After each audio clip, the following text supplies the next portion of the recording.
Hi, Canadian IT Pros. It's Demir back at Canadian Microsoft, or at the Microsoft Management Summit, not the Canadian Microsoft Management Summit, but MMS2012 here in Las Vegas with Kathleen Wilson, who is working with me at Microsoft Canada. Now, Kathleen, I understand you got a couple of sessions that you're presenting here at MMS. Yeah, I actually have 3 sessions, but one of my sessions is on private cloud, System Center 2012, and lessons learned from the field.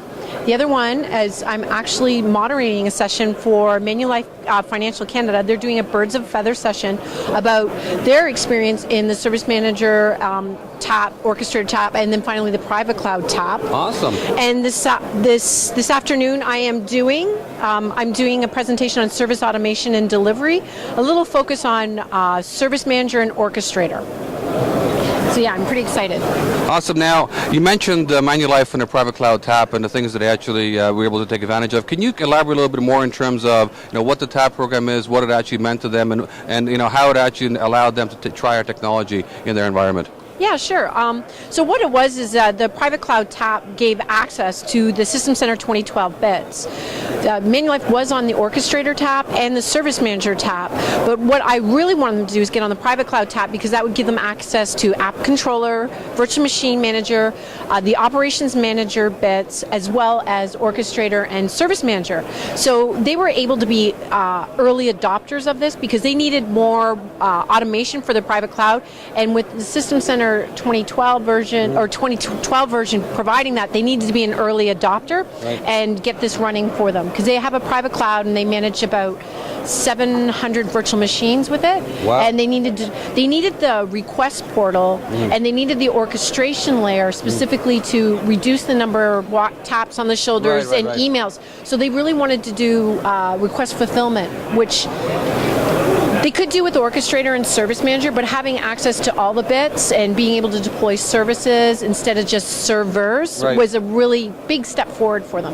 Well, that's actually one of the key things in System Center 2012, is just this whole service methodology as opposed to service, as opposed to a virtual machine. Now it is a service as opposed to just that one particular aspect to it. Yeah, and that's a huge mindset wrapper around it because it's actually a cultural change that I saw at Manulife because the application developers wanted to deploy just a server with an OS, and then they would install the database or whatever workload that was going to run on. But it's like, why wouldn't you let the application developers focus on their core competencies and deploy them? Because an application would be a database server, possibly some middleware, an application server, and a web server. You can deploy them together.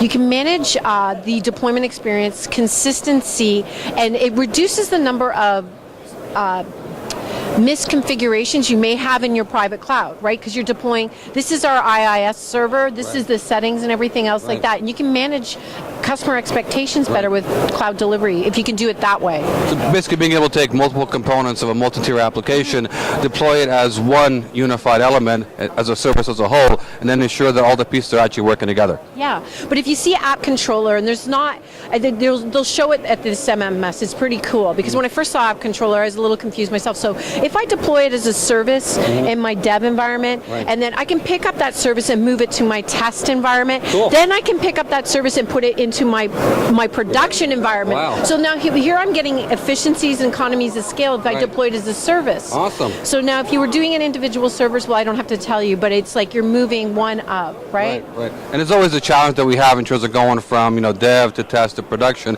And this actually streamlines that and ensures you got a similar configuration, or actually the same configuration across the board is definitely going to make the IT pro's life a lot easier. Yeah, and you think about when you're doing application updates, you want to actually pick up your production application and put it back in the dev environment. Right? Not rebuild it from scratch. So this helps you with the whole application lifecycle management story. Awesome. And we're all about the app, right? It is. It's absolutely. It's all about the app because it's not about technology. It's all about the app itself. Now, you mentioned that we're going to be showing this technology at the Microsoft Private Cloud launch in Canada as well. So, are you going to be participating in that at the same time? Hopefully I'll get an invite. Oh, I think we can definitely arrange that, but it's going to be great to see, App Controller and all the rest of System Center 2012 products at the Private Cloud launch in Canada. We're going to be looking to also take some IT pros through the Private Cloud boot camps and so on. Kathleen, thank you so much for talking to us today. I'm going to check with you later on in the week, see how your sessions went. Yeah. Maybe we can actually get a chance to talk to some folks from Manulife as well and have them share their story. They would love to share their story. They want to do more, so great. I'll have them up. Awesome. Thanks a lot.